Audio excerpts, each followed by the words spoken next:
Olá, bom dia a todos, né? Então vamos lá, eu sou Yasmin Santiago e vou apresentar aqui meu projeto. Ele tem como título A Educação de Surdos no Brasil, a trajetória histórica e como se dá a aquisição da língua materna na primeira infância. Então, o que esperar desse projeto, né? Nós esperamos identificar a trajetória do surdo, falar um pouco, né, de como foi a convivência do surdo antigamente, principalmente no Brasil, como foi essa chegada, né, desses novos, de como, né, as metodologias, como se foi inserida na nossa cultura, reconhecer as características do aluno no processo de aprendizagem, como se dá essa aprendizagem, quais suas especificidades, né, pontuar as principais dificuldades que ele vai enfrentar nesse caminho, que eles têm enfrentado, inclusive, e como se dá especificamente, como se dá a inserção de um aluno surdo de 4 anos em sala regular de ensino, que é o que eu me deparei, né, com um aluno aqui da nossa rede. E aí me veio várias situações e eu achei interessante preparar um projeto sobre isso, né? Então vamos falar agora um pouquinho da história dos surdos, né? Nós colocamos aí no primeiro tópico a falta de acesso à educação. Eles não tinham acesso à educação. Os surdos eles eram reprimidos, eles eram levados a trabalho escravo, não tinham condições precárias, mínimas, né? Então a educação era coisa que eles nem pensavam para eles. Por que vão ser alfabetizados se eles não fazem parte nem da sociedade comum, assim dizendo, né? E aí nós vamos citar aqui a chegada de Ernest Ruth. Ernest, ele aos seus 12 anos de idade contraiu sarampo, vindo a ficar surdo, e aí ele se especializou, aprendeu a língua francesa de sinais e trouxe para o Brasil a pedido de Dom Pedro II, que obteve o conhecimento dele e trouxe ele para poder atender os surdos, né, da nossa sociedade em questão. Mas, né, esse parisiense veio e instituiu o INES, né, que é o Instituto Nacional de Educação de Surdos, e ele só atendia pessoas que eram indicadas por Dom Pedro. Então, naquela época, na sociedade existiam uma base de 11.595 surdos. E eles, matriculados no INES, só haviam 17. Então, não havia ainda uma inclusão. Era uma inclusão que se pode se dizer, de uma classe alta, né? Atendimento à classe alta daqueles portadores da deficiência. E aí, então, dia 26 de setembro de 1857, foi instituído o INES. E aí, então, nós temos, em 1960, a Associação de Pais e Amigos dos Excepcionais, as APAES. E depois temos também, em 1961, a Associação Brasileira de Deficientes Físicos, a BRADEF. E, posteriormente, tivemos a LDB, em 4.024 de 61, que instituiu aí o direito dos excepcionais à educação. Aí sim nós começamos a ter um olhar mais voltado da sociedade para essas pessoas, né, os portadores de deficiências, incluindo aí o surdo, né? Então vamos falar agora um pouco da primeira infância, né? Aqui tanto na Constituição quanto na LDB, nós vemos a garantia de direitos educacionais, tanto da pessoa deficiente quanto dos surdos, né, que se aplicam desde os anos iniciais. Esses documentos se tornam referência à educação infantil como parte integrante da educação básica. É um direito dos brasileiros, tendo como objetivação o desenvolvimento global da criança até os seus 6 anos de idade. Então, esse documento ele vem garantir, né, o respeito à diferença linguística, né, o uso da Libras, que deve se haver dentro de sala de aula, parceria colaborativa, os envolvidos devem se juntar e, se houver essa junção, a certeza do desenvolvimento deste aluno é clara. Nós temos também que dar voz ao surdo, dar uma personalidade, que ele possa se expressar. Nós devemos inseri-lo na comunidade surda, que eu acho isso muito importante e que nós vamos falar mais à frente, né? E a busca por conhecimento não deve ser uma cobrança dos órgãos públicos somente. A busca por conhecimento deve partir do professor, dos pais, né? Porque nós vemos muitos surdos que em casa a comunicação é outra, não é da Libras, ou é muito oralizada, ou não há, ou é escasso, é por meio da escrita, né?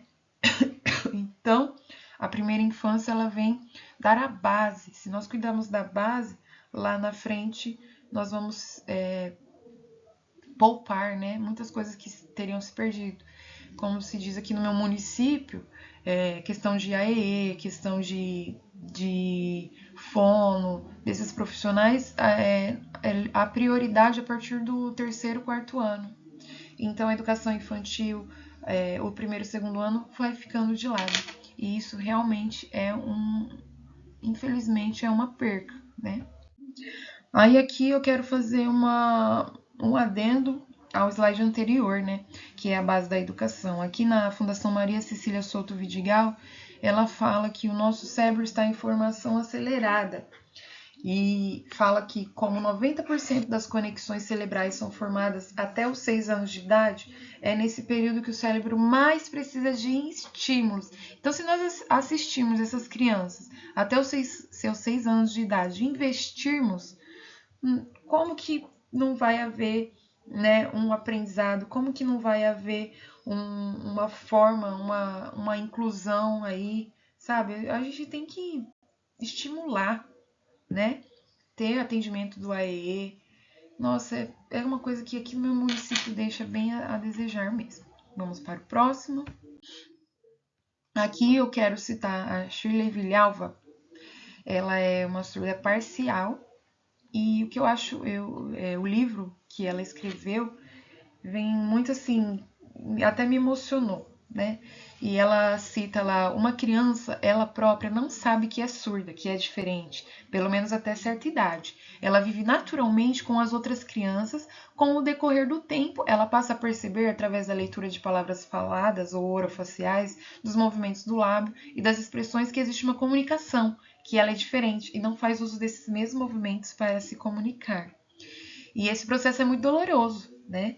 Nós temos que estar com um olhar atento para esse aluno, tanto os pais quanto os professores, os profissionais, porque ela fala no seu livro que com o tempo ela se distanciou das pessoas, né? Ela não queria fazer contato visual porque ela sabia que teria que haver essa comunicação e essa comunicação seria falha.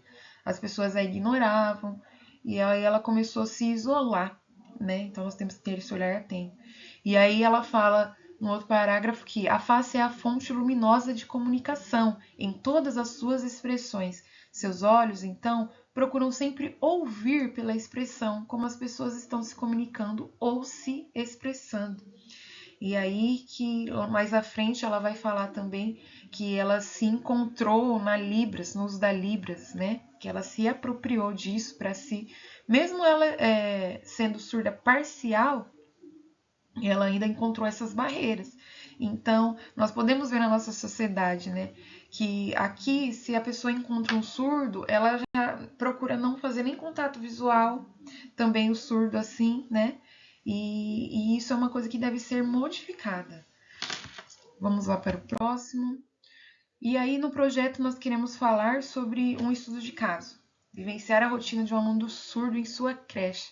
Aqui no município, nós nos deparamos com um aluno de 4 aninhos, 3 para 4 anos, surdo. E aí eu queria propor isso. Será que há uma interação entre os pares? Como se dá? Iniciar a apropriação da sua língua materna e inseri-lo na comunidade surda.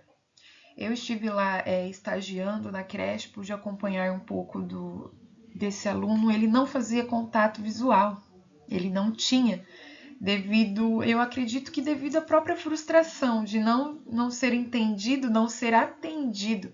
Então, se ele estivesse aqui brincando, as crianças vêm e tomam dele, ele nem olhava sequer para a criança, ele simplesmente abaixava a cabeça e procurava alguma outra coisa.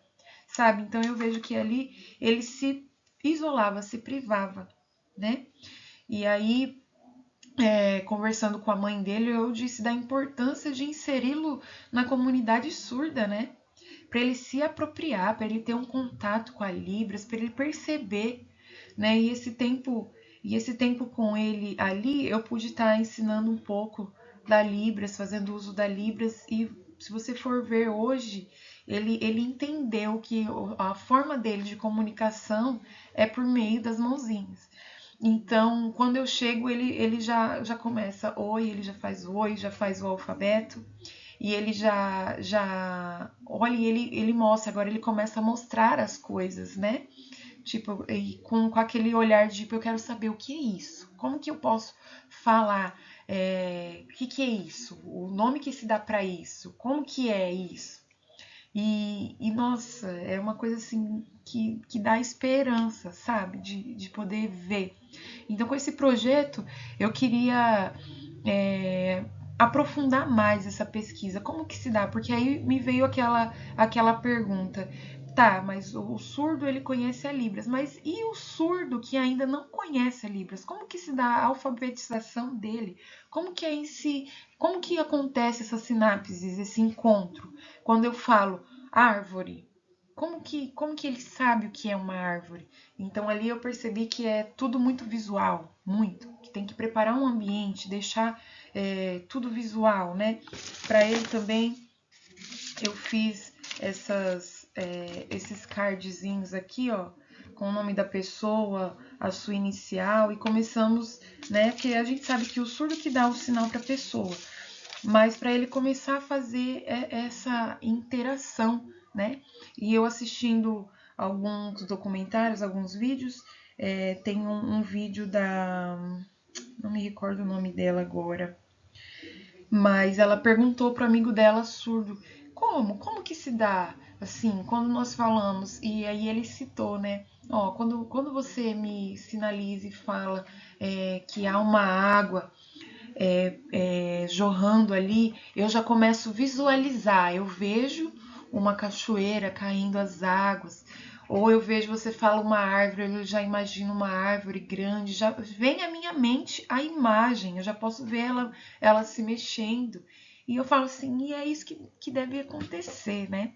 Então, com esse projeto eu queria aprofundar essa apropriação, né? Como que se dá? Como que se faz? E aí eu me peguei indagando. Como que se alfabetiza uma criança surda? Como que ela vai fazer essas relações? Então, espero poder ter deixado claro o que se daria, né, nesse projeto. E aí vem as referências e eu quero agradecer, né, por vocês terem estado comigo até aqui. Espero que tenha conseguido transmitir. E até mais. Um bom dia a todos.